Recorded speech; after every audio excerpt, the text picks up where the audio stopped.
Hello, everyone, and Merry Christmas. It is so fun when the mystery envelope falls on Christmas, and my friend Dawn is the one who sent out the envelope this month to all the Makers with Heart, and she decided to play up the fact that all of our videos would be releasing on this holiday. So her rules are that we have to basically follow the Christmas Carol theme. So we have to do a product that uses Christmas past, so product from past close to my heart products, and then also present, and then say something that we would like to see carried in the future. Here you can see all the parts and pieces that she has sent in the envelope, which she says we could use if we want to, but we're not required to. I definitely think I'm going to pull in this pattern paper here from the Evergreen collection.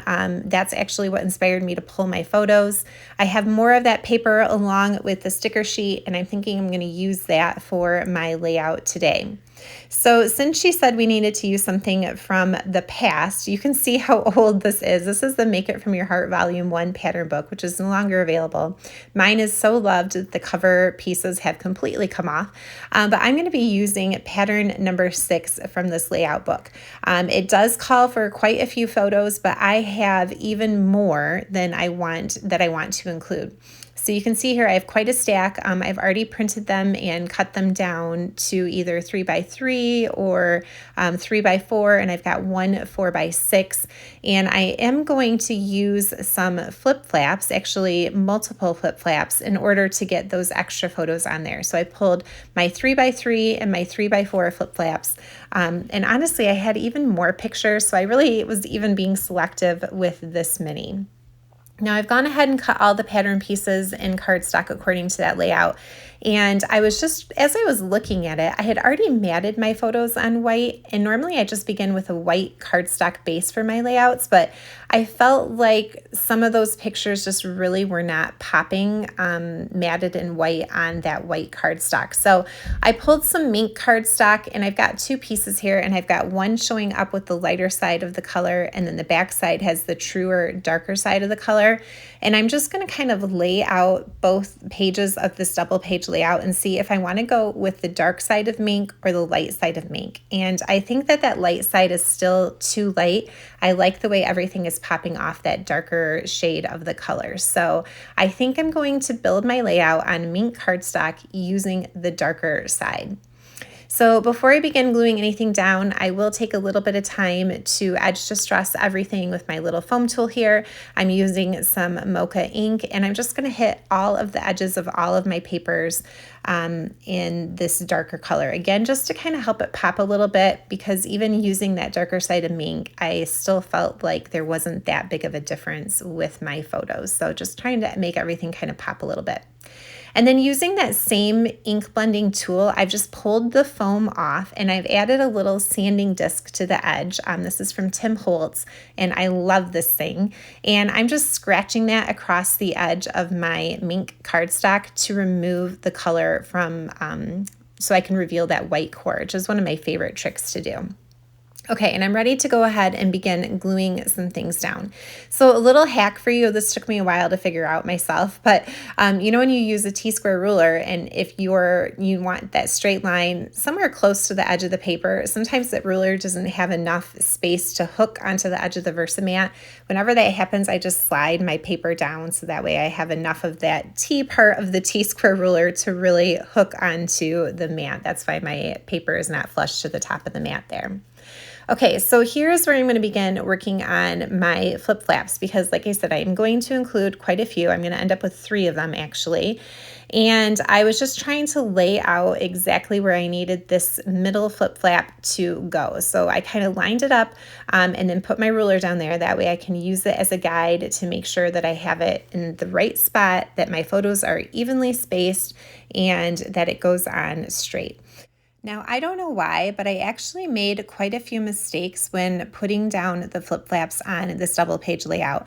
Normally, I do not struggle with that, but for whatever reason, I was distracted. My son was in the room playing next to me and talking to me. I don't know. It was the last week of school before Christmas break. Exams were going on. That's what I'm going to blame it on. I was just really distracted and not thinking clearly. And so you'll see I make a couple of mistakes and actually make life a little harder on myself than what it needed to be. So if you notice, I'd pulled that release paper off the back of that flip flap before I was actually ready to stick it down. Okay, that was fine. I managed to get it down without sticking it in the wrong spot. And then I'm ready to put my second flip flap below this one. So again, I was just kind of cruising along, doing my thing. I definitely made this more difficult than it needed to be, because once I stuck the second flip flap down, for whatever reason in my head, I felt like I had done it wrong, because by attaching your flip flaps directly to the page, what that means is you need to cut a slit in your page protector when you put the pages down into your plastic sleeve, and feed those flip flaps through so that they're on the outside of the page. Not a big deal. I do it all the time. But for whatever reason, because I was only paying half attention, once I got this second flip flap down, I kind of had a moment of panic and thought, oh, wait, how am I going to cut that? Because it's sitting on top of that photo. Now, I realized later that that actually doesn't matter. I'm not cutting the page itself. I'm cutting the page protector. So this really, right here, I'm thinking, oh, I'd have to cut my picture. No, I wouldn't. I'm putting it on the page protector and cutting the slit in the page protector. So I end up fixing this and spinning that flip flap around so it's going to attach at the bottom instead of at the top. And that really would not have mattered. But again, I was a little distracted. I was making it more confusing and difficult for myself than it needed to be. But it's fine. I kind of like the way that these interact, where one opens to the top and the other one opens to the bottom. So it all worked out in the end. Now, when I moved over to the right-hand page, I was trying to be a little bit more careful, but again, I made another silly mistake and made my life more difficult than it needed to be. I knew that I needed this flip flap to be the picture that was over to the right, because I couldn't cut that slit in my page protector if it was flush up against the edge of the page. So I knew it needed to be that photo. And so I went ahead and I stuck it down. Now, what I didn't think of is that I still have to put all my pattern paper around this, and it needs to actually kind of tuck underneath where that little bit of adhesive for the flip flap is. And so if I would have been thinking ahead, I would have put my pattern pieces down first here and then put the flip flap down, so that way that adhesive strip could sit on the top of them. So I kind of had to wiggle it out a little bit. I made it all work. You can see here I've got my page together. It was fine, but I definitely was struggling. Again, I'm just going to blame it on the fact that my son was distracting me, and it was just kind of a distracting week in general. So moving on, I am going to start embellishing with a bunch of the stickers from the sticker sheet. They're so pretty. A lot of them really do have to do with like winter and snowflakes, and you could use them for Christmas even. My photos here are actually from Thanksgiving weekend this year. So I didn't want to do too much that was like winter based. And so I'm just trying to keep it more of like outdoorsy and kind of woodsy feeling, because we are in Michigan's UP. So I pulled out the stickers that I thought I wanted to use, and I took the adhesive off the back using my anti-static pouch. And I'm just trying to kind of play around with where I'm going to put everything. I used one of my thin cut alphabet sets to cut out the title Fire. I'm thinking I'm going to do fire and ice, because we were sitting around a campfire, but the ice was also forming on the lake right next to us. And at first I thought I was going to stamp out and ice, but later you'll see I changed that title a little bit. I've also gone ahead and created a whole bunch of die cuts using two different card making stamp sets. One is from the Home for Christmas Cardmaking Workshop, and the other workshop is the Evergreen Cardmaking Workshop. So I just made those fun little pine cones and then a bunch of little sprigs out of some different colored cardstock. And I'm going to spend a little bit of time kind of placing them around my page. So just combining the die cuts with the stickers, it was really easy to kind of embellish this page. And like I said, I was going for more of that like outdoorsy kind of feel, just because we were sitting outside next to the campfire at the cabin. And the kids were down playing on the water, and it was starting to freeze over. And if you're worried that I let the children out on like frozen Lake Superior, it was really only about 5 or 6 inches deep underneath where the ice was. So they did end up with some wet feet, because naturally they couldn't stay away from the part of the water that was still very slushy and not quite frozen over. And they were playing in the little creek. But it was just a lot of fun sitting around the campfire, and then also playing on the ice and in the water and on the beach, and getting wet feet. And yeah, it was warm enough next to the fire though. My crazy son did come out barefoot at one point, and I had to yell at him. He was barefoot without a coat. Typical little boy, right? Okay, so I didn't really like that title, just having the fire part. So I went ahead and cut out ice using that same alphabet thin cut set.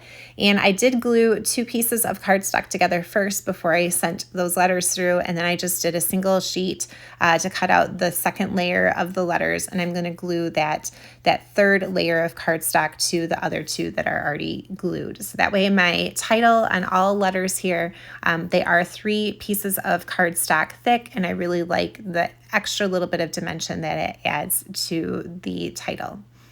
Okay, and then I stamped on Whitefish Bay using one of my little alphabet sets.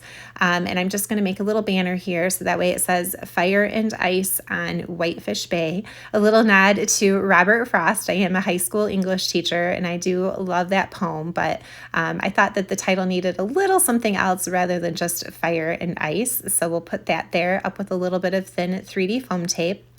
And then I went digging into my stash for some ribbon that I could put through this tag over here. And I found these really old ribbon rounds. And even though it's a different brown color, I think that it coordinates well enough. So I'm going to grab the one that's kind of like thin and gauzy looking. And I'm going to thread it through that tag. And then I will tie it off with a little bit of twine, which is a trick that I learned from Erin Jacobson over at Crafty Concepts with Erin. I love the way that she ties off her tags. Now, during the course of filming this video and making this layout, I did reach my 2023 goal, which was to hit 2,000 subscribers on YouTube. So I just want to take a moment to say thank you for being here with me. Thank you for all of your support. It just is so much fun. I really enjoy making these videos to share with you. And like I said, I've learned a lot from watching other creators on YouTube, and I hope that I have inspired you in the same way that they have inspired me. All right, I'm going to finish off the layout with a few gold sequins scattered around, and that's pretty much going to be it. So I had Christmas past with my old pattern book and some of that ribbon from my stash. The Christmas present, I have used the evergreen card stock collection here, the paper collection and the sticker sheet. And then as far as the future, something that I would like to see close to my heart carry in the future, my thought was I really love mix-in papers. They are some of my favorite, but sometimes I wish that I could have some mix-in patterns in the colors of my own choosing. So you can do custom cardstock packs in, whatever colors it is that you need on Close to My Heart. I wish that you could do that with some basic patterns too. Like if I wanted to have, 6 capri colored mix-in type papers, then I could order 6 of those and like 4 in a different color, just, some basic kind of patterns like that in whatever color it is that you might need them to be, whether they're like stripes or little ginghams or something like that. I don't know. That's just my thought. It would be fun to have it in the future. All right, guys, make sure you check out the description box down below for the links to all the other ladies in the Makers with Heart group and see what they did for their mystery envelope projects. Again, thank you so much for being here with me today. I hope you're having a wonderful holiday. I'll see you next time. Happy crafting. Bye.